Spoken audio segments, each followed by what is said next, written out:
उस वक्त तुम में से दो जमातों ने जी छोड़ देना चाहा, मगर अल्लाह उनका मददगार था और मोमिनों को तो अल्लाह ही पर भरोसा करना चाहिए। और अल्लाह ने जंगे बद्र में भी तुम्हारी मदद की थी, जबकि उस वक्त भी तुम बेसरो सामान थे। बस अल्लाह की नाफरमानी से बचो ताकि शुक्रगुजार बन जाओ।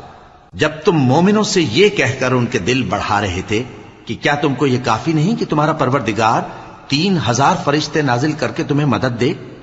हां, क्यों नहीं, अगर तुम दिल को मजबूत रखो और नाफरमानी से बचते रहो और काफिर तुम पर जोश के साथ दफतन हमला कर दें, तो तुम्हारा परवरदिगार 5000 फरिश्ते जिन पर निशान होंगे तुम्हारी मदद को भेजेगा। और उस मदद को तो अल्लाह ने तुम्हारे लिए जरिया बिशारत बनाया, यानी इसलिए कि तुम्हारे दिलों को उससे इत्मीनान हासिल हो, वरना मदद तो अल्लाह ही की तरफ से होती है जो गालिब है, हिकमत वाला है।